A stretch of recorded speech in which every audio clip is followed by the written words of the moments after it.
All right. Welcome back, everyone, to Comp 330.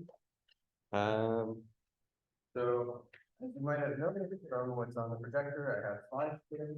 I will not be using slides for the whole lecture, but there's a picture of Alan Turing, and it's much easier if I show to you rather than sketch it in front of you, right? So, the topic for today's class will be Turing machines. But before we get to Turing machines, I'd like to give you today's Italian expression. So today's Italian expression, as people are quieting down, is, let me find it, is the following. So today's Italian expression is un freddo da cane, which directly translates to a cold dog. But the figurative meaning is a freezing cold, so appropriate to today's weather. So it's so cold that it's freezing cold, but in Italian we say fa un freddo da cane. And so what's the sentence in which I use this expression, and it's more or less relevant to you? This is my sentence. Cesare is happy to see that many students have come to learn about Turing machines despite il freddo da cane. Okay. So in terms of slightly more serious announcements, I just want to remind you that assignment 4 is due tomorrow, so on Friday, and I will be releasing assignment 5 tomorrow evening.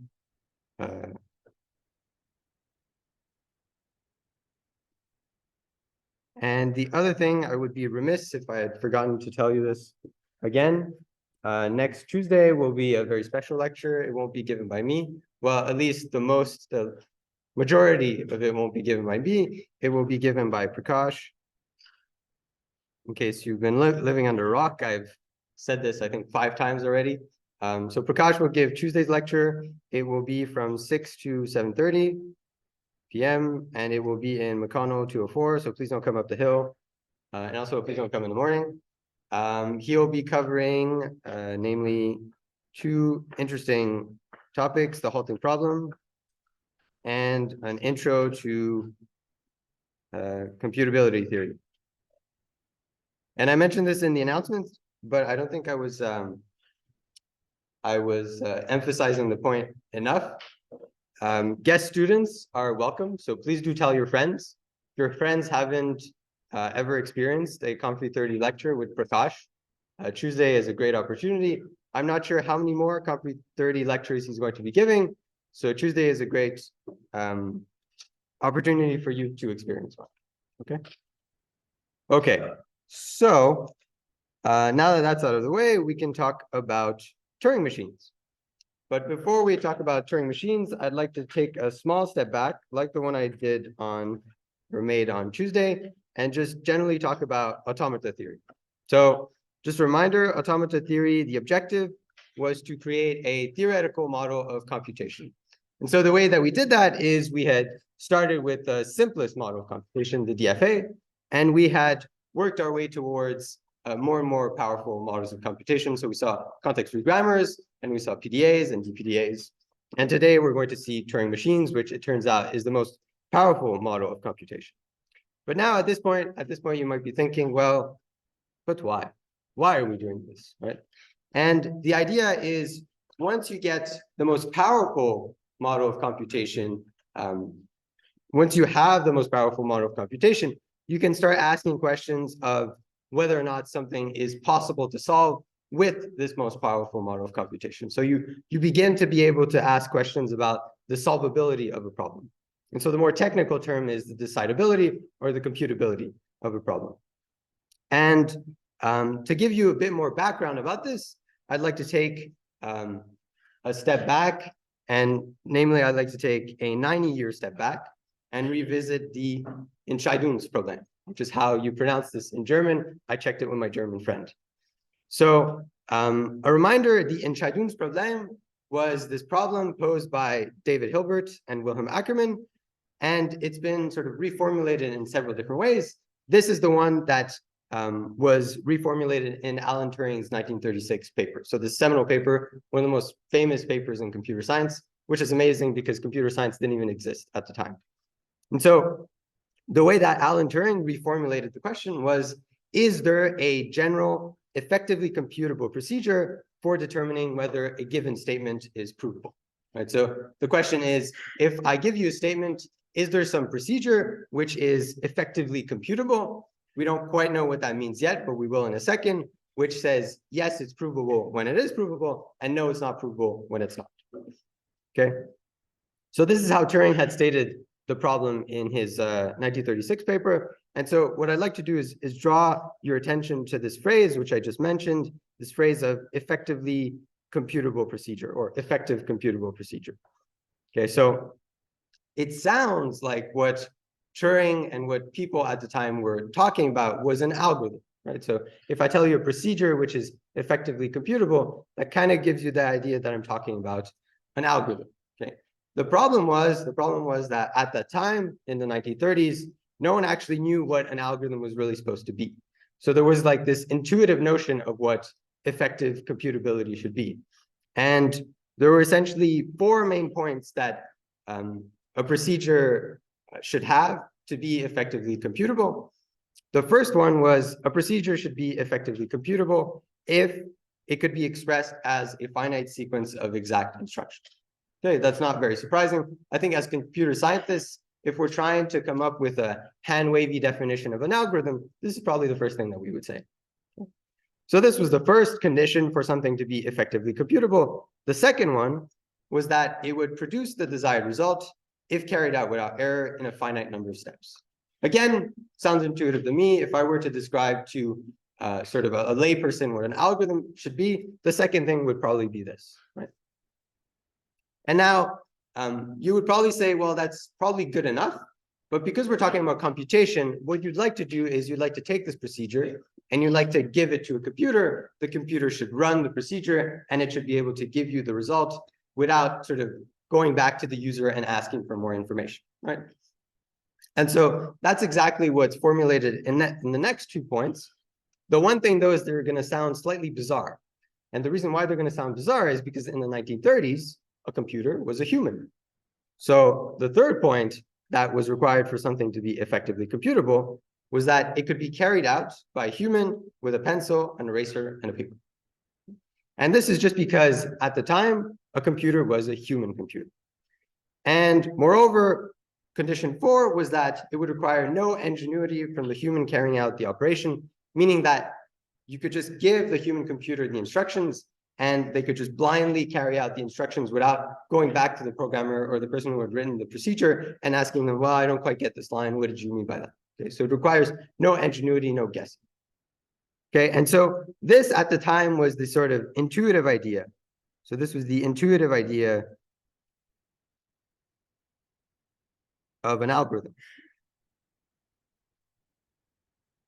And so the question or the problem, the Entscheidungsproblem, was, is there a procedure that kind of looks like this, where you give it a mathematical statement and the procedure says yes when it's provable and no when it's not? So the problem is, if you believe that this wasn't true, right? If you believe that there was no effectively computable procedure, then it'd be hard to argue this formally, right? It'd be hard to say, well, no, because I can't really make a finite sequence of exact instructions. It's too hard. And so that means that it's unsolvable, it's uncomputable. So that doesn't quite make sense, or at least it's not a very convincing formal argument. And so that brings us to Alan Turing. So Alan Turing was interested in this question because he had solved a very hard question and he was looking for something else to do. And so in 1936, he stumbled upon Hilbert's problem. And so what Alan Turing decided to do was to formalize this notion of effective computability using the Turing machine.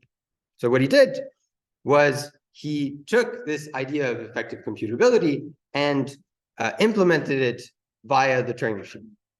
So he said essentially that for something to be effectively computable, then it should be able to be computed by a Turing machine. And that's what we're going to be studying today. And so this is actually known as the Church-Turing thesis. So you might be thinking, why church Turing? Why not just Turing thesis? Some people who are pure like to call it the Turing thesis. Other people who are slightly more nice, I guess, would call it the church Turing thesis. And that's because Alonzo Church actually proposed a formalism of effective computability a few months before Alan Turing. So Alonzo Church publishes his paper, and it was based on the lambda calculus. So in the lambda calculus, you have a term like lambda xy, and then x plus y, something like this. And the claim was that, expressions like these could capture anything that was effectively computable. And so when the community saw this, they weren't satisfied. And so I have a quote here. I have a quote from Kurt Gödel. So Kurt Gödel was one of the most brilliant mathematicians in the 20th century, and probably one of the most brilliant mathematicians to live. And he said that Church's definition of effective computability was, quote, thoroughly unsatisfactory. So not only was it unsatisfactory, it was thoroughly so. So that means from start to finish, it was no good. Okay. That's harsh. Anyways, okay. But then when Turing's paper came out, Gödel saw the Turing machine and said, oh, this is amazing. Of course, this is what it means for something to be effectively computable. If someone thinks otherwise, then they're tutto fumo e niente arrosto, right? He definitely said that. Okay, so what am I saying here? Yes, so that's why it's called the Church Turing thesis, because really it's sort of a co-authored work, even though they sort of discovered this independently from each other. Okay, right. And so then, lo and behold, using the Turing machine, Turing was able to prove that the answer to the Entscheidungsproblem was no. And so there is no effectively computable procedure that says yes when a statement is provable and no when it's not. Okay, based on the fact that there is no Turing machine that can implement such an algorithm. Okay, and so at this point, you might be thinking, well, okay, that's great. So Turing, gave this formalism about effective computability, but what about other formalisms, right? So maybe it could be that if you designed a slightly more powerful formalism, then it could solve the Entscheidungsproblem. Well, it turns out people have tried this for the last 90 years, and they've all been unsuccessful. So any formalism that a computer scientist or a mathematician has tried to develop, which is more powerful than the Turing machine, becomes equivalent in power to the Turing machine. So if you add memory, or if you add extra features, or if you add speed to the Turing machine, it remains a Turing machine in terms of computational power, in terms of what it can do. Okay? And this even applies amazingly to quantum computers. Okay, so quantum computers, and this is not a trivial fact, this was proven in 1985 in a paper about quantum computers and Turing machines. So it turns out that quantum computers are theorized to be able to make exponentially hard problems polynomial in time. They're theorized because, show me a quantum computer that does that. There isn't one yet. But they're not sort of more powerful in terms of what they can do. So given enough time, a Turing machine could do exactly what a quantum computer does. And this notion of being equivalent to a Turing machine is sometimes known as Turing complete. So if a formalism is as powerful as a Turing machine, then you say that it's Turing complete. Okay? Okay, good. So that's a bit of background about the Turing machine. Now what I'd like to do is I'd like to give you some of the inspiration behind the Turing machine, and like that, we'll be able to sort of smooth into the actual definition of it. So, like I said before, in 1936, and just in the 1930s in general, a computer was a human computer. Right? So if you needed a numerical computation to be done, you would go to your nearest human computer and you would ask them, hey, can you compute this? And they would say, sure, or no, if they were not feeling it. And so the idea that Turing proposed was, let's formalize effective computation by asking ourselves, what are the most basic operations and resources required for a human computer to carry out numerical computation? So this is what he asked himself when he first developed the Turing machine. And to illustrate this, instead of sort of listing bullet points, what I'd like to do is I'd like to do some addition. So does everyone know how to do addition? No? Okay. So hopefully Owen was kidding. Hopefully he does know how to do addition. What I don't think he knows how to do, maybe you do, is how to do addition. If I could scroll to the right, how to do addition like a Turing machine. Okay. So imagine you're a Turing machine. So I'm a Turing machine. And my boss, no, wait, imagine I'm a human computer. And my boss tells me, I'd like you to compute this arithmetic expression because that's your job. So my boss, comes and hands me a paper, and the paper at the top left corner has this addition here. Okay. And now I'm trying to break down what the human computer is going to do in the sort of most basic atomic operations and sort of what kind of resources they need to do that. So what a human computer and what a Turing machine does in the sort of most elementary fashion is, well, they say, okay, you want me to compute an arithmetic expression. So let me start at the leftmost part of this string, right? This is really just a string of symbols. And let me check what the operator is, right? So here, it looks like the operator is a plus. Okay, so if it's a plus, I'm going to go to the state of mind of doing an addition, right? So if I'm in the state of mind of doing an addition, that tells me that I should go all the way to the right. So I should go all the way to the right of my operator to start the addition, because I can't sort of, I don't see everything, right? I just see one thing at a time. And so to compute this addition, I need to start with the rightmost part of the sum. So I do that, I go all the way to the right. The problem is I don't know if I've gotten to the rightmost part of my addition, right? And so what'll probably happen is I'll overshoot the rightmost part, and I'll see, oh, well, I have some blanks here. So if I have some blanks, that means I overshot by 1. So let me go back to the left. So now I'm here. So this tells me that I'm actually at the rightmost part of the addition, and I can start actually doing partial computations. So what I see here is I see a 3 and a 2, and I've sort of memorized the rules of addition. So if I see a 3 and a 2, well, I know that that should be a 5. So I read this 3 and a 2, and I write a 5. Now I do this, and I move to the left, because that's what you should do in addition, right? You move to the left, and you compute another partial addition. Right? So now you see a 9 and a 4, and now this tells me that this should be a 3, but I should also have a carry. So I'll write a 3, but I'll also keep in mind, I'll go to a state where I know that I have a 1 to carry, right? So I move again to the left now, and I know that I have a 1 to carry. So now I see a 2. Instead of just writing a 2, then because I have a 1, I'm also going to write a 3. Okay, then again, I move to the left. Because I'm back to the operator here, my computation is over, and this is the answer. And that's exactly what a Turing machine is going to do. Okay, so enough with these slides. This just tells me that I got the right answer, thank goodness. Otherwise, I don't think I would be here. Let's switch to my handwriting.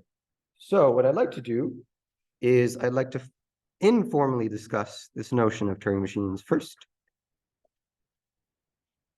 So the informal definition of a Turing machine is going to be the following. So a deterministic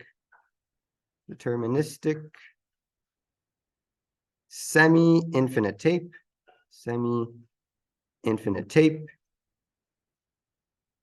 Turing machine is a computational model with the following features. And so you'll notice that we're considering deterministic semi-infinite tape Turing machines. There's different types of Turing machines, but this is the sort of, I would say, the canonical Turing machine.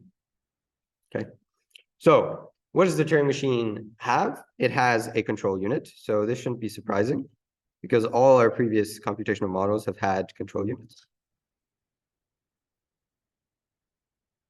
So the control unit contains states. In particular, it has a unique start state, and it has a bunch of other states.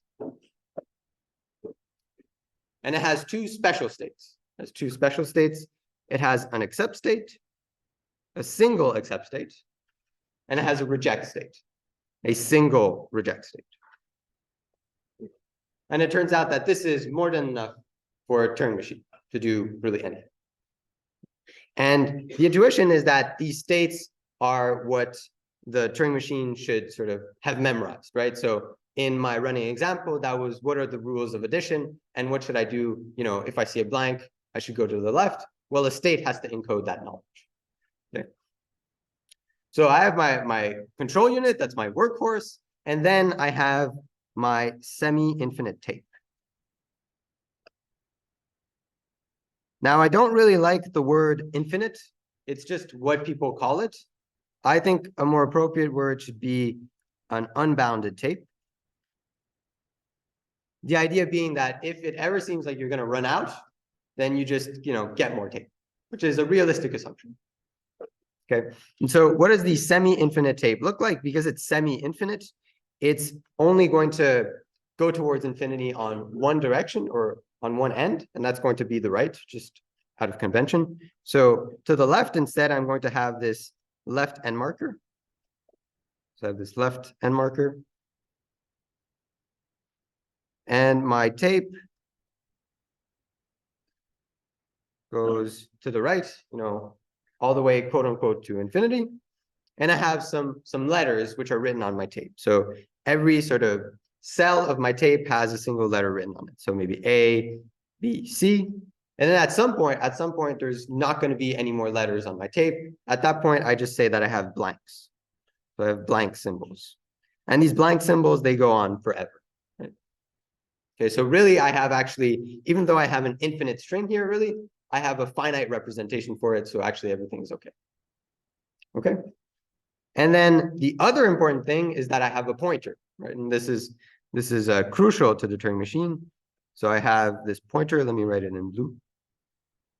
So this is my pointer. Okay. And the pointer is very special because it has two things that it can do, which are different really from the previous pointers in FAs and in PDAs. The first one is that it's both a read and a write pointer. So it can read things off the tape, but it can also write things onto the tape. And it can move right. Whoa, that doesn't look like a move at all. It can move right. Oh God. And left. Right, so it can move right, which is normal. That's what we were doing in the previous machines we've seen. But it can also go back. It can also go back left. And the syntax for this is if I have some state P and some other state Q, and I'm at, say, this cell C, so I'm at this cell C, so I'm reading a C, then if I'm reading a C and I'm going from P to Q, so I'm reading a C, now let's suppose that I'm writing an A, so let's suppose I'm writing an A, and I'm going to the right. So I'm going to the right, so R for right. If I was going to the left, I would have put left. And I can either go left or right in this type of Turing machine. Okay? And so I just want to talk about two little things here, which might sort of clash with the running example I just gave. The first one is that you might be thinking, well, this is slightly unfair. In your running example, it seems like you were working with a sort of two-dimensional tape, right? Because things were sort of along two axes. Right? So this is true, but it turns out that 2 dimensions don't really add in terms of computational power because you could just create a bijection. You could just create a bijection, say, in the 2D tape. So for the 2D tape, if you had something like, 0, 0, then you could map that to, say, 1, all the way to, say, 9, 9. You could map that to 100.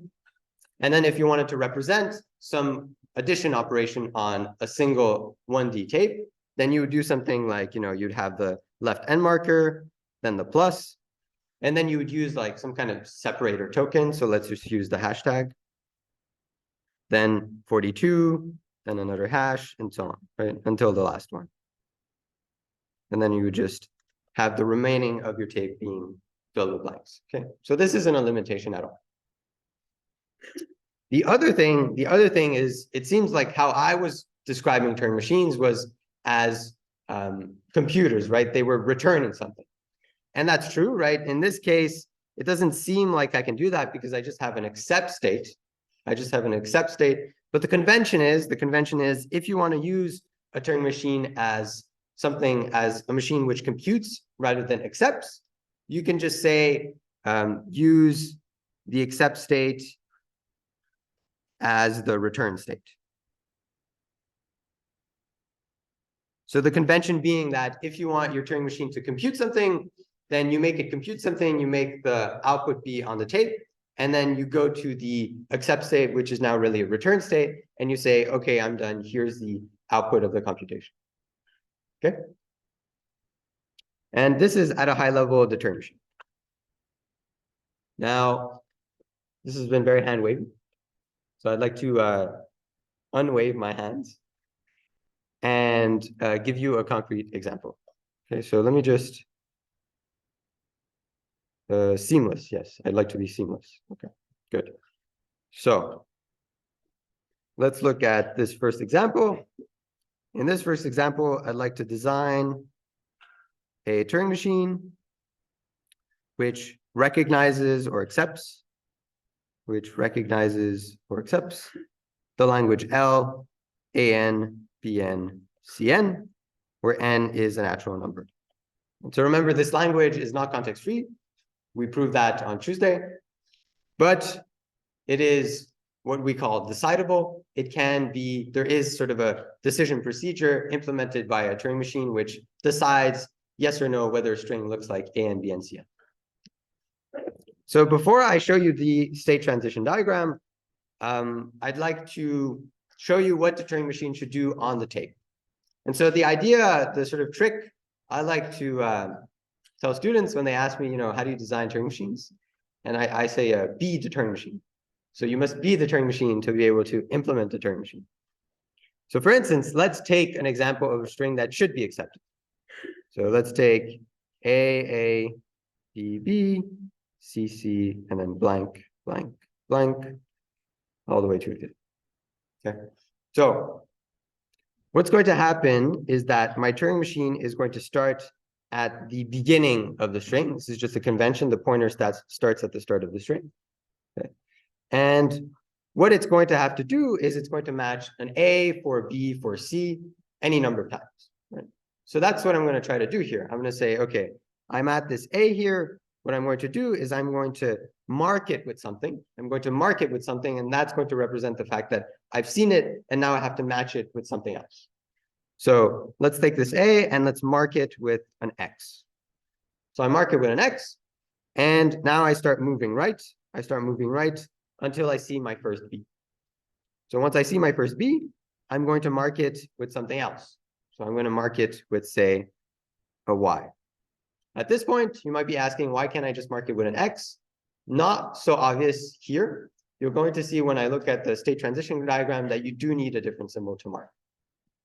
So I mark this B with a Y. And now what I need to do is I need to search for my first C and mark that with a different symbol such that I'm always sort of keeping this equality. So I move to the right. I move to the right again, and I get the C. Right? I get the C, I get to my first C, and I mark it with a Z. But now, once I've marked the C with a Z, I can start going back, right? I can start going back, and I just have to repeat this procedure, right? So I go back, I loop through my Bs, I also loop through the Ys, I loop through the As, and now, once I hit the very first X, right? Once I hit the very first X, this tells me that I've overshot the A that I need to mark, right? I've overshot it by 1 because my pointer is 1 step to the left of this unmarked A. So now what I need to do is I need to go back to the right, and start the process all over again. So mark this A with an X, then move right, and then mark this B with a Y. Then again, move right, and mark this C with a Z. And at this point, I tell myself, well, now I need to start over. So I go back left. So go back left. And now at this point, you're probably asking yourself, what's the stopping condition? So let's see, you go back left, you go through the Ys, then you hit the first X, right? So this tells you that you've overshot the A, right? So you've overshot the A. meaning that what should happen, what you expect to happen is for an A to be to the right here. If it's not, that means that you've exhausted all the A's, right? You've marked all the A's. If you see a Y, right, that means that there are no more A's to mark. So you're essentially done marking. You shouldn't be doing any more marking. What you should be doing is you should be checking that the rest of your string is just Y's and Z's, right? Because here you just have X's. Now you go through these Y's, you check that there's no extra B here, right? Because if there was an extra B, it wouldn't have been marked. And so then you could just say, let's terminate and go to the reject state. If I don't see any B's, that means that I've marked an A for a B, right? So the number of A's and B's are the same. Then I get to the Z's. Again, it's the same idea, right? I go through all the Z's. If there was an extra dangling C, then I would say, oh, well, that's no good. I can't have a C here. I should go to a reject. Otherwise, if I get to a blank without seeing anything else, then I go to an accept. Yeah? Okay, so that's the idea. So now that you get the idea, it's going to be less scary to see the state transition diagram. Okay, so the state transition diagram is going to have a start state, Q0. It's also going to have an accept state, QA. Okay. And now let's just consider the positive computation for now. So in the positive computation at Q0, I'm going to read an A, I'm going to mark an X and go right. Then I'm going to go to a new state. This new state is going to loop through my A's, and it's going to search for the first B. So it loops through my A's, and then it searches for the first B. So it sees the first B, it marks it with a Y, and then it goes right. And then it does the same thing. It loops through the B's, going right until it hits the first C.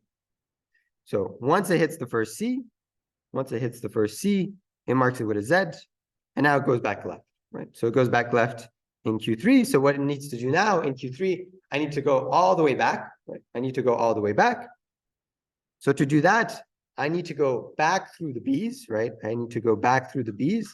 I'm not going to write anything, right? I'm just going to read the B, write back the B, not change it because I don't want to mark it yet. Okay. Then again, because remember now I've marked a B with a Y, I should also go through the Y's. So I go through the Y's. And then once I go past the Y's, now I'm in the A's, right? So I should also loop through the A's, going left. And now the stopping condition, or the condition where I repeat the process, is if I see an X, right? So if I see an X, that means that I've overshot by 1, and now I just have to go right. I have to move my pointer right once, and I just restart the process, right? So I move my pointer right if I see an X. I don't mark it with anything else. So I move the pointer back right, and I restart the process. So now in Q0, I'm actually back here. So now I read this A. So let's suppose I had this partial computation again. Okay. So now I'm here, right? I have this A. So I'm in Q0. I see, okay, well, I have to mark this A with an X. Now I'm at Q1. Now there's a bit of a problem. What's the problem? I did that intentionally. Come on. What is it, Anthony? Yeah, let's get to that after. What's the problem in Q1 though? I think it's the Y's, right? Because now I'm here, but I have to loop through the Y's. I'm going to loop through the Y's. Okay, so I loop through the Y's, and now I see my first B, right? So I see my first B, which has been unmarked. So now I mark that with a Y. So this has been marked with an X. This has been marked with a Y. Now I loop through the rest of the B's. So imagine here I had more B's, then I would loop through them with this transition. Again, at Q2, there's something missing. What's missing at Q2? Yeah, Owen? The Z's, yeah, very good. Because once I loop through the B's, I'm already going to have marked some C's with a Z, so I have to loop through those as well. So I loop through those as well. Then I hit my first C, right? And I go back, right? So I go back, right? So this has been marked, This has been marked with an X. This has been marked with a Y. This has now been marked with a Z. Now my pointer is back here, and I'm at Q3. And as Anthony was saying, there's something missing here as well. There's missing the fact that I should loop back through the Zs, right? So I'm going to loop back through the Zs, moving left. So now at this point, this is the positive case where at this point I should look for the stopping condition, right? So I loop back through the Zs. So this is happening here, then through the Ys, this is happening here. And then I hit the first X. So I hit the first X and I'm back at Q0. Right? So I was at Q3, I hit the first X and I move my pointer right. Right. So now I'm here and I'm at Q0, but I'm not reading an A anymore. What it looks like I'm reading is a Y. Right? And if I'm reading a Y, that means that I should just check that the remaining strings to the right are just Ys and Zs, because that will have mean that I marked, A's for X's, Y's, B's for Y's, and Z's, C's for Z's, right? So then what I do is I say, well, if I see a Y, then move to the right, and let's call this Q4, loop through the rest of the Ys, loop through the rest of the Zs. If I see a blank at the end, then I get to the accept state. Okay, so this isn't quite complete, but this is the bulk of it, right? This is for the positive computation. There's a small edge case that's missing. What's the edge case that's missing? It's teeny tiny. Ben, yeah. Empty string, very good. So the convention is if you're reading the empty string, if the empty string has been placed on your tape, the convention is that your tape just looks like a bunch of blanks. And so your pointer is pointing at a blank.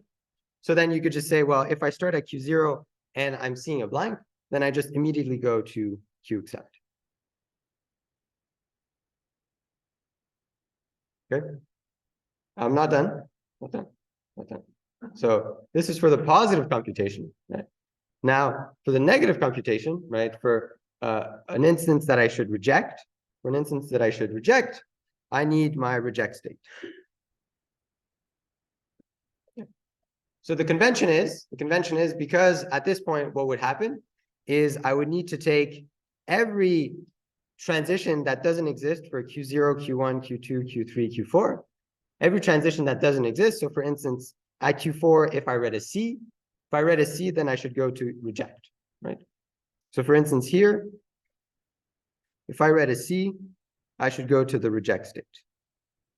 Okay. And for any of the other states, if the transition hasn't been written down yet, if it's not an accept or reject state, it should go to the reject. And so I'm just going to omit all those transitions because there would be like 10 extra transitions and it wouldn't make the diagram any clearer. And so for convenience,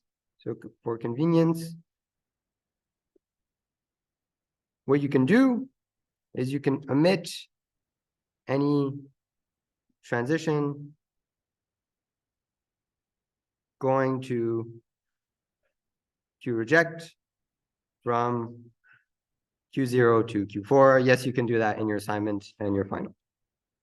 Because it doesn't really help with the design of the transition diagram. Okay. The other thing that I have to handle is, well, what about the transitions at QA and QR? Well, the convention is that once your Turing machine enters an accept or reject state, it'll stay there forever. So the convention is that once you're at QA, you'll always stay there. And so I'm not also going to label those transitions because it's just understood that at QA and QR, you don't have to label the transitions. Okay. So the convention is that once you reach QA or QR, the formal or the technical word is that the Turing machine halts. I'll get to you in a second. The last thing that I want to say is I want to point out why I couldn't have used the same symbol X. Why I couldn't have used the same symbol X for marking the B's and the C's. Okay. So it wasn't at all clear when I was giving you the intuitive idea of the Turing machine, but now it's going to be clear. Now it's going to be clear if I look at the state Q3, right? So remember the state Q3 for it to know that it had overshot reading the A's and it was at sort of the X to the left of the unmarked A, it would read an X, right? So it would say, if I'm at Q3 and I'm reading an X, that means I've overshot the A's by 1, and the next A should be to the right. But now if I had marked the B's with X's and the C's with X's, I would have to have transitions here that looked like X gives you X, go left. And so then I would have something that isn't deterministic, because I would have the same state, the same read, but I would go in a different direction. So the note here is that using different symbols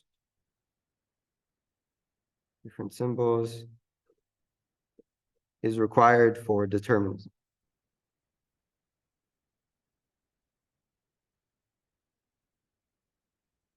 Okay. And that is the Turing machine.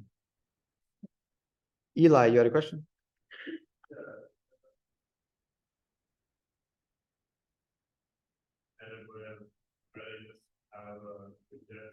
Yeah.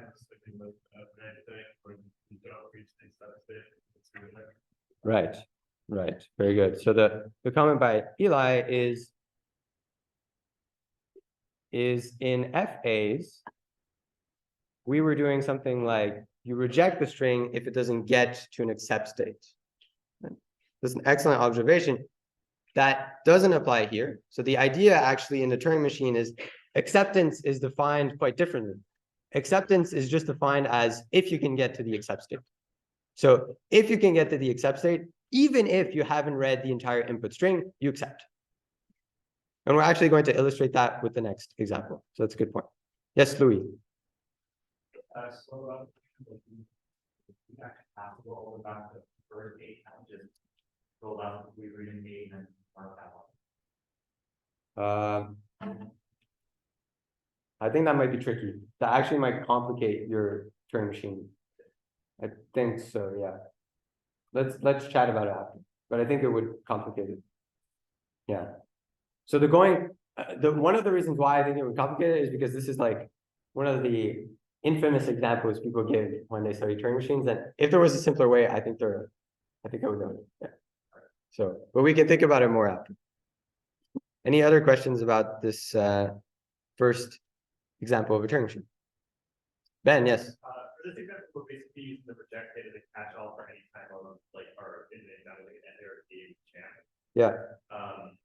Can we use the reject data for other reasons? Like, is there any other way we can use the reject data other than like to represent a jam? Well, you also represent it. It's not necessarily just a jam, right? So imagine your string had started with a C, right? So you're at Q0 and you're reading C. Well, immediately you know that should be rejected, right? So in a DFA, you'd probably do the same thing if you're trying to recognize A star, B star, C star, or where you have at least one A, at least one B, at least one C. Then if you saw a C at first, you would immediately go to a dead state, right? So it's also acting as a dead state. Yeah. Okay, good. Very good question. Very good. So now what I'd like to do is I'd like to give you another example, but where the problem is slightly flipped. So in this example, I want to ask you what strings are accepted by the following Turing machine. Okay, do I have enough space? I guess I do. Okay, so this is my Turing machine.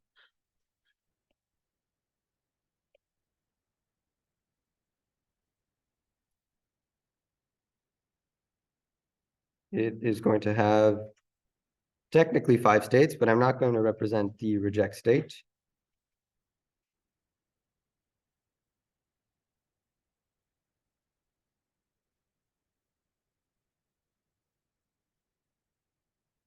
Okay, good. All right. So this is my Turing machine, and I'd like to know what are the strings that are accepted by the Turing machine. So the convention, and the way this is defined formally for Turing machines is that acceptance is if you're given an input string and your machine can get to an accept state, then it's accepted. Okay? It accepts that string. Okay, so if we consider the input tape, right? So if we consider the input tape, let's suppose that my string starts with an A, right? If my string starts with an A, then my pointer will start at this A, and you'll start at Q0. And this transition is telling me that if I read an A, then I write an A and I move right, and I immediately go to the accept state. So what that's telling me is that if I read an A, it doesn't matter what comes after. It could be the empty string, it could be A, B, B, A, it could be anything, right? So as long as I start with an A, I'll accept that string. So it turns out that the language accepted by M is just going to be L of A or B star. So this is what you would call the language accepted or recognized by A. So by the way, whenever I don't specify the type of Turing machine, we can assume that it's a deterministic semi-infinite tape Turing machine. Okay, so I think it's interesting, though, to examine the other possibilities, right? So what happens if you read a B instead, right? If your string starts with a B, what happens? So if you're at Q0, right, and your pointer starts here, and you read a B, so if you read a B, you write a B, and your pointer moves right, and now you're at state Q1. So now I'm here, and I'm at state Q1. Right? If I'm assuming that the alphabet is AB, then at this point here, I can either have an A, a B, or a blank. Let's ignore the fact that you could have a sort of left end marker in the middle of the string. That just wouldn't make any sense, right? So at Q1, my pointer would be here, and I would either be reading an a B, or a blank. So what my Turing machine tells me to do is if I have an A, a B, or a blank, then I shouldn't touch it. Right? But I should go back to the left and go to state Q2. Right? So I don't write anything. I just read this, and I move my pointer back to the left, and now I'm at state Q2. Okay. So now I'm at state Q2, and I'm reading a B, right? I'm reading a B. So I write a B, and I move my pointer right. Or sorry. Yeah. Right. I move my pointer right, and now I'm at state Q1. Right. So now what's going to happen? Well, exactly what happened 2 seconds ago, right?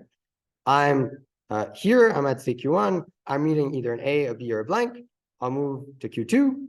Then I'm at Q2, I'm here, I read a B, I move to the right. Seems like I have a loop. So what actually just happened is that you'd say that M loops on any string that looks like B, A, or B star. Okay. And so this is a new feature. I would actually call it a side effect of Turing machines, and actually of Turing completeness, is that whenever you have a machine as powerful, whenever you have a formalism as powerful as a Turing machine, you introduce infinite loops. So it turns out any Turing complete formalism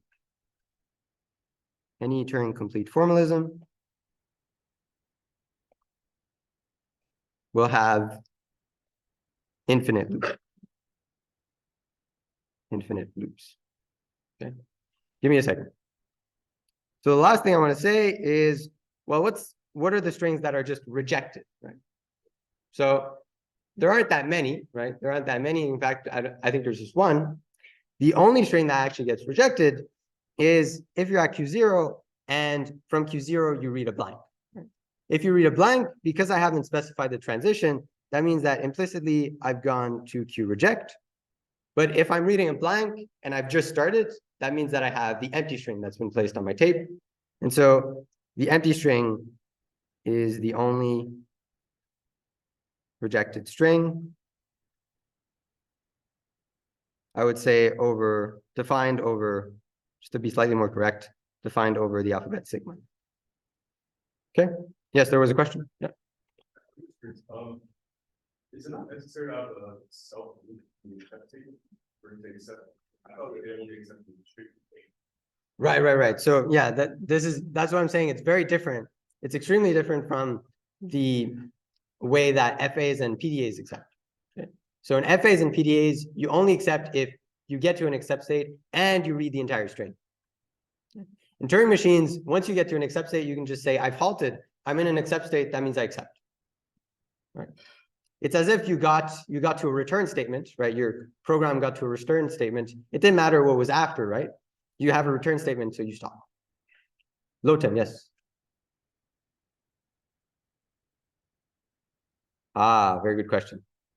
Well, I would say that so the question was, what's the difference between an infinite loop and a rejection? So in a that was the same question. A rejection, you actually say that a rejection is when the machine halts. So the machine either halts, technically, if you get to an accept or a reject state. The machine doesn't halt if you can never get to an accept or reject state. In that case, that must mean that you're looping by the design of the Turing machine.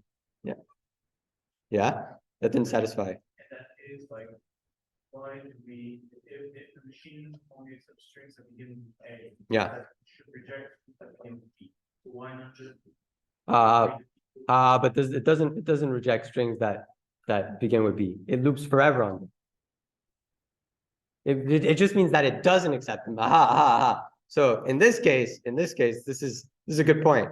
For Turing machines, not accepting is not equivalent to rejecting. Not accepting can mean rejecting or looping. Invalid, it just put when it invalidated instead of doing the loop, just send it to the Yeah, of course. Yeah. You can of course design a Turing machine that only accepts A or B star and rejects anything else and actually halts on anything else, of course, because this is a regular language, right? You can create a DFA which accepts this language, and DFAs halt on any input. Yeah, so of course, yeah. So I've just introduced the side effect to make a point. Yeah, last question. Yeah. This was a convoluted well, yeah. It was a convoluted example, but it just was to introduce the fact that you can have infinite loops. Yeah. Okay. Good. So the last thing I'd like to do, because I'm running behind as usual, is I'd like to give you a different example of designing a Turing machine. But now I want to design a Turing machine which computes a function. So which computes the function which I'll call copy W, where unsurprisingly, if W, I define W over the set of non-empty strings. So I'm just not considering the empty string just to avoid any edge cases in the procedure. And so I define copy W, unsurprisingly, as the function which returns W. And so the idea is that if you want to show that a function is computable, right, then you must design a Turing machine which computes that function. And to design a Turing machine which computes the function, the convention is that you should place the input onto the tape, right? You should place the input onto the tape. If you can feed this to the Turing machine M, right? If you can feed this to the Turing machine M, and it returns the output, so f of input, and the pointer is back at the start, right? So you place the pointer back at the start. That means that you've computed the function, because your Turing machine is just saying essentially, well, here's the output of the function. It starts here and it goes all the way to the blank. So that's the convention. Okay, so what I'd like to do is, so I'm not going to draw the state transition diagram, but I will give you the general procedure, because in the assignment, I'm going to ask you for both, because I think it's important to do both. But before I do that, let me just give you the general idea of what the Turing machine should do. So let's say on input AA, right? On input AA, what you want the Turing machine to return, right? You want the Turing machine to return the input AA, and then blank, right? And you want the pointer to be back here. That's what it would mean for M to compute the function copy on input AA. Okay, so how is it going to do that? Well, it's going to use a similar idea of marking strings, so it's not going to be very different. It's going to say, well, let's consider this first letter A.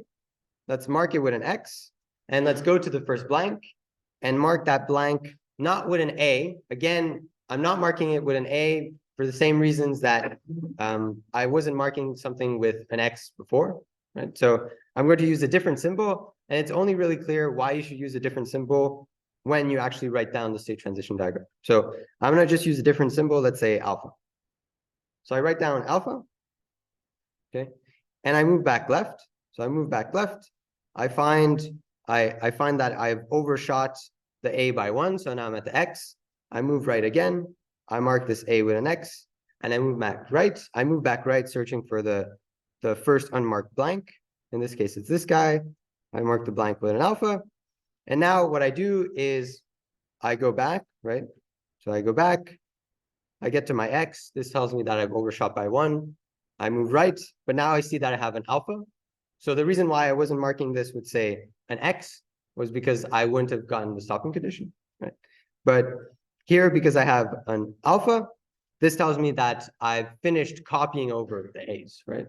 So what I can do is I can go back to the right and then convert the alphas for the A's, and then the X's also for the A's, right? So I'll just convert these back to A's. Then at some point, I'll hit this left end marker. I'm never supposed to overwrite the left end marker. All I can do is if I read the left end marker, I move back to the right. So then my pointer will end on this A. Okay. So what I'd like to do is I'd just like to quickly write the steps for this. So let me say the general procedure. And this is kind of what I expect from you in assignment 5. So this Turing machine M, the deterministic semi-infinite Turing machine M, will do the following on input X. So on input X, which we'll just assume is in sigma plus. So the first thing it'll do is it'll mark A under the pointer with X. Then it'll move the pointer right. Right, until it hits the first blank. It hits the first blank. At this point, it will write alpha. So it'll write alpha. And then it'll move the pointer back left. So it'll move the pointer left. Move the pointer left until it hits the first X. The first X. So once it hits the first X, it knows that it's overshot by 1. So it'll move the pointer to the right by 1 step. It'll move the pointer right to the right by 1 step. And then step 6. Step 6 is if it reads an A. So if it reads an A, then it will repeat. It will repeat from step 1. Right. Otherwise, it's at the stopping condition. So what it needs to do is it needs to convert the alphas to A's and the X's to A's. So to do that, it'll just move the pointer back to the right. So it'll move the pointer right. Move the pointer right until the first blank.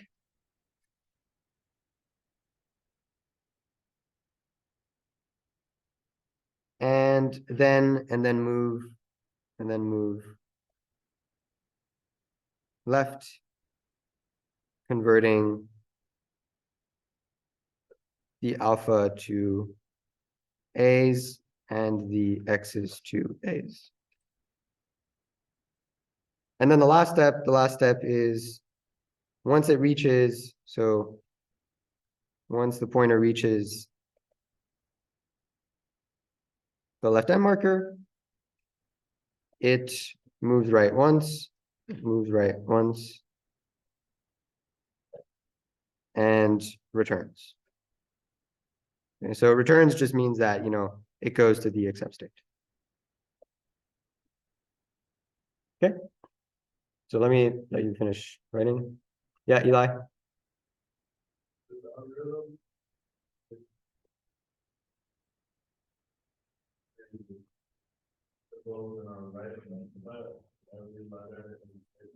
Uh-huh. No necessary relationship between someone who can write it. It's a subset. We'll see that in a second, but the letters from the input tape, the letters from the input alphabet will always be a subset of the tape alphabet, which makes sense. Right? We need like. It's a finite, of course, it's finite, right? Yeah. But yeah, there's no limit. You can as many symbols as you want. Yeah, there's no limit. Right? Because of course we're not interested in how effective are we at using these symbols, just can we use them to do this thing? Okay, good. Okay, excellent. So at this point, so what I'll do is I'll leave the straight state transition diagram as an exercise. But it's actually going to look very similar to the one from example 1. State transition diagram as exercise. And yeah, if you want, I'll post it as well. Because it's actually, I have it right there. So I just don't have the time. Okay, good. So now at this point, I'm ready to give a definition. So let's see, some people are still writing. No, okay. So I'm ready to give a formal definition of a deterministic semi-infinite Turing machine. So this is the definition of the Turing machine. So I'll write a deterministic semi-infinite tape Turing machine is a 9 tuple. So we've gone from 5 to 7 to 9, which is nice, actually. It's a 9 tuple, which looks like the following.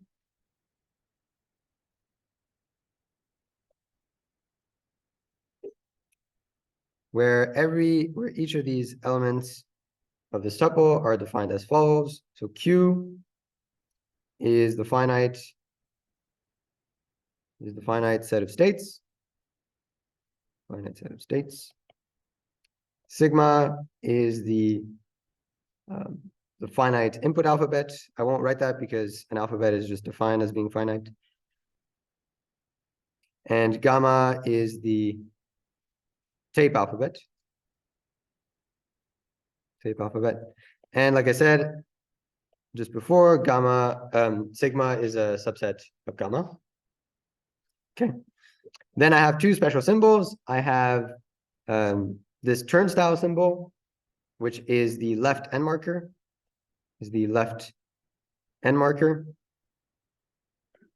Just to not confuse the machine, we assume that the left end marker is in gamma, but is not in sigma. So, you can't have an input string that has an end marker in it, because that would just confuse the Turing machine. And you can always go without doing that. This blank is the blank symbol. So it is the blank symbol. Again, the blank symbol is in gamma, but it's not in sigma. Then delta is the transition function. So it accepts a state and a letter from the tape, and it returns a state, a letter from the tape, and a direction. So either left or right. Then S, which is in Q, is the start state. QA, which is also in Q, is the accept state. And QR, which is also in Q, is the reject state. Okay. And the convention is that, if you write something like delta QA returns PBD, then in the state transition diagram, this is written as Q reading an A, writing a B, moving in the direction D, going to state P. right? So this is the state, Q and P are the states you're at. A is what your pointer is reading. W is what, B is what you're writing, and then D is the direction. So you're either going left or right. Your pointer is going either left or right. Yeah. Very good. So the question was, you can never stay in the same place? No. In deterministic semi-infinite Turing machines, you can't. But there is a different type of Turing machine which has the stay feature, but you can actually show that these two are actually exactly equivalent in power. Because you can simulate a stay by saying, go left and right. Yeah, right. So no, you can't stay in this. Yeah, exactly. You go to some dummy state, right? Yeah, and you don't read anything, and you don't write anything. Yeah. Yeah. Well, we're trying to keep the possibilities as small as possible so that when we look at reductions, because if we're doing reductions, you always want the most simple model, right? Because otherwise your reductions might get slightly sticky. Okay.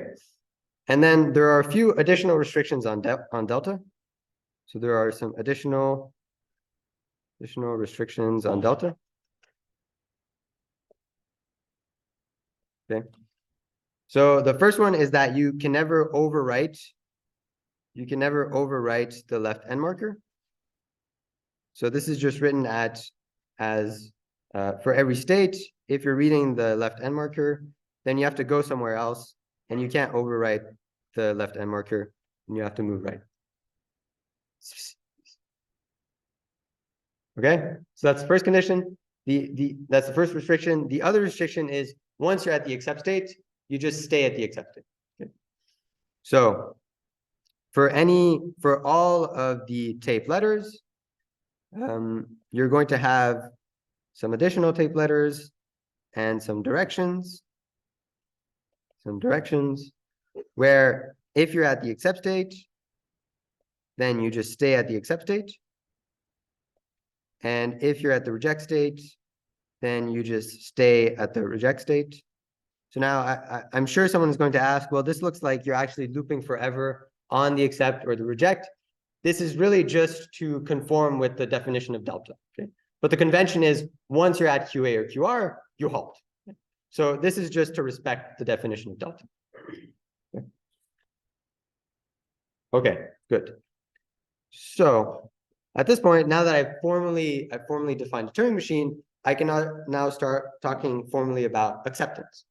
So to formally talk about acceptance, I need a similar tool as the one I used for PDAs. I need an instantaneous configuration. So I need an instantaneous configuration.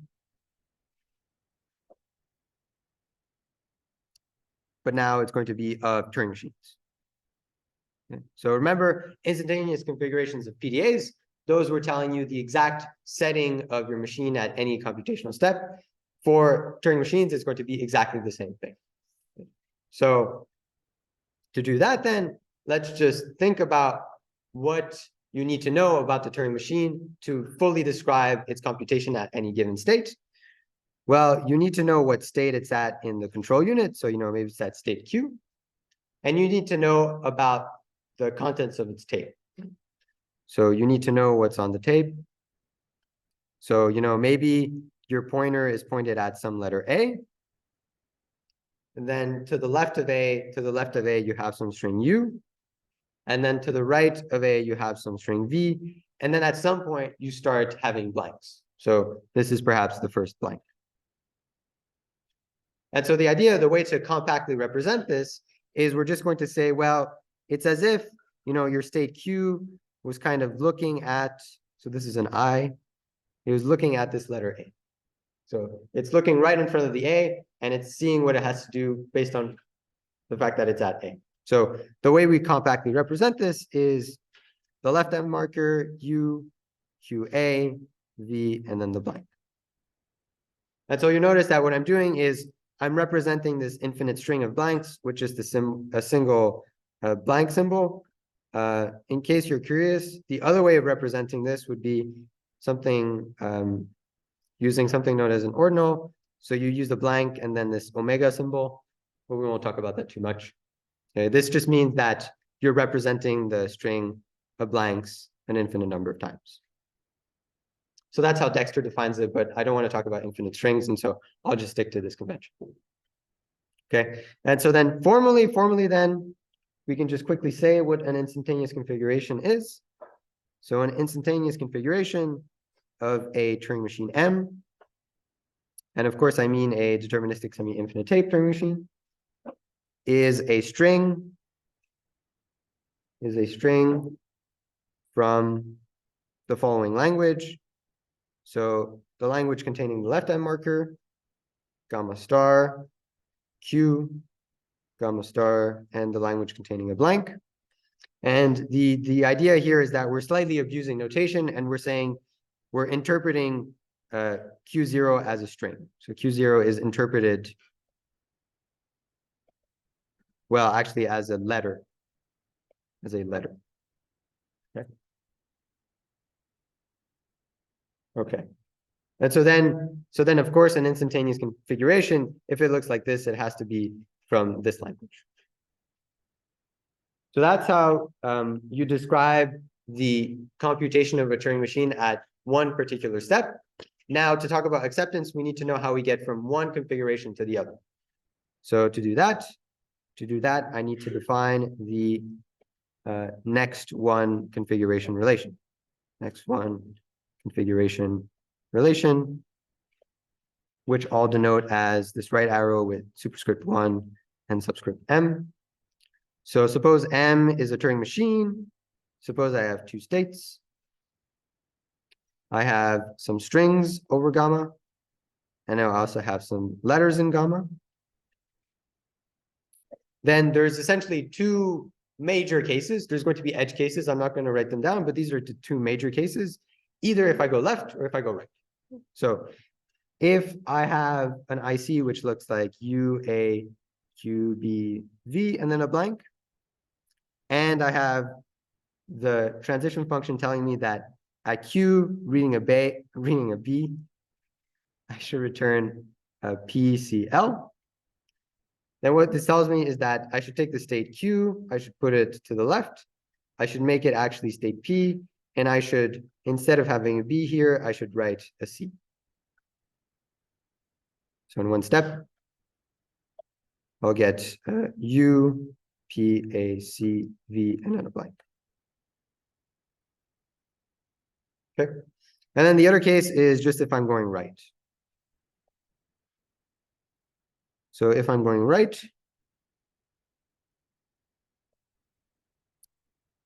in one step, then I'll take the state, I'll move it to the right. So now I'll be in P, and this B will have been overwritten with a C. So I'll use the notation U, A, B, A, C, sorry. A, C, P, V, and then a blank. Okay. Give me a second. And the other thing I just want to mention is that there are many edge cases. So this definition is unfortunate because it creates many edge cases, which CIPSR doesn't even talk about, which I think is unfortunate.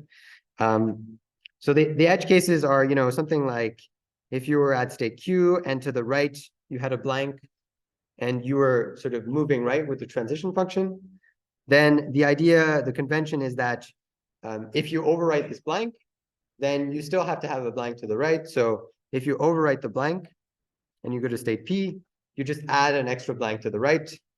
And now this tells you that everything's okay. You still have an infinite number of blanks to the right.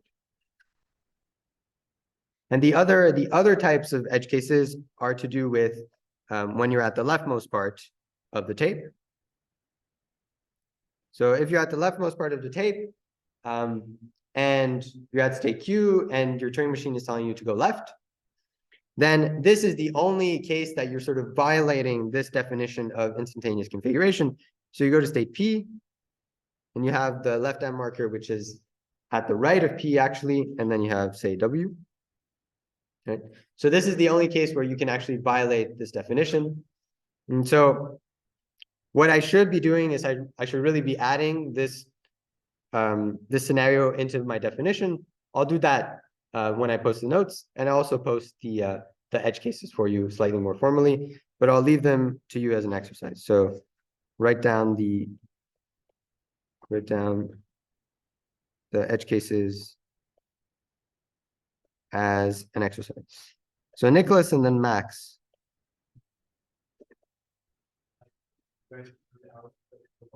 Oh, yes, it was a 1. Max, it was a 1. Hey? Can I write blank? Yeah, of course, absolutely. Yeah. And then, Yeah. can't write the cell even though it's defined. Well, you can, but it's, yeah. You could because it is in the tape alphabet. Yeah. Okay, good, very good. So, okay, good. 5 minutes to talk about decidability. Give me a second, Owen. Sorry, I have to get through this. So this was for 1 step. Now I need to define this operator for n steps. Right? And so if M is a Turing machine and N is a natural number and C and D are instantaneous configurations, then I can define this for N inductively. So for when N is 0, I just say that C gets me to Z in 0 steps for every C. And then C gets me to D in N plus 1 steps if there exists some instantaneous configuration E for which C can get to E in N steps, and then E can get to D in 1 step. Okay. So that's how you define it for N. And then because we want to talk about acceptance, we want to talk about in any number of states, in any number of steps. So we need to define also the equivalent star operator. And so the setup is the same as the previous definition, but we say that C derives D in star steps if there is an N such that C derives N in M steps. C gets to D in N steps using the transition from M. Okay. Owen, yeah, quickly. Okay, good, thank you. Okay, so this is how we can formally talk about a Turing machine moving through its computations. Now, there are, like I said, 3 scenarios when you give a Turing machine some input string. So given an input string, string W in sigma star, a Turing machine M can do either of the 3 following things. It can either accept W, and we say it accepts W if there exists a pair of strings over the tape alphabet for which you can start at the starting configuration. So the starting configuration is you're at the start state, you're reading to the right the input string, and at some point you have the beginning of the blanks, right? And so you accept if you can get from this configuration to an accepting configuration, which would look like you're at the accept state, you have some string to the left, and then to the right, and then at some point you have a blank. So notice this is exactly saying what I was saying before when I was saying that a Turing machine doesn't have to completely read the input string, right? There's no condition here that it's saying that you have to completely read W, right? You could read none of the strings of W, right? Well, you could read one of the strings of W and then immediately go to the accept state, and you would satisfy this definition. Right? So that's acceptance. Rejection. So you say that the Turing machine rejects W if there exists a pair of strings in gamma star for which when you start at the starting configuration, in any number of steps, you can get to a rejection configuration. So that's when you're in the state Q sub R, and you have strings to the left and to the right. And then you have the blank, which represents the infinite blank string. So because we're dealing with Turing machines, these aren't the only 2 possible cases. There's a third case, which is when you loop. So the third case is you loop. And so it's not really common to say loop forever. So you just say loop, that's good enough. So you loop on W if you can't satisfy one or two, right? So if there is no pair of strings in gamma star such that one or two holds, right? And so if M accepts or rejects on W, we say it halts on W, and otherwise it loops. Okay. And so then the last definition I'll give you, and the last thing I'll say today, is then we can just talk about the collection of strings accepted by the Turing machine. And so if I have some non-empty alphabet sigma, and I have M being a Turing machine, then I say that the language accepted or recognized by M is the set of all strings where M accepts W. Right. So notice if W is not an L of M, it either means it gets rejected or it loops. Okay. And we can actually distinguish families of languages based on whether the Turing machine is going to loop on some of its inputs or it's going to halt on all of its inputs. That's what's known as Turing decidable and Turing recognizable families of languages. Prakash will talk about that on Tuesday. Thanks very much. Have a nice weekend.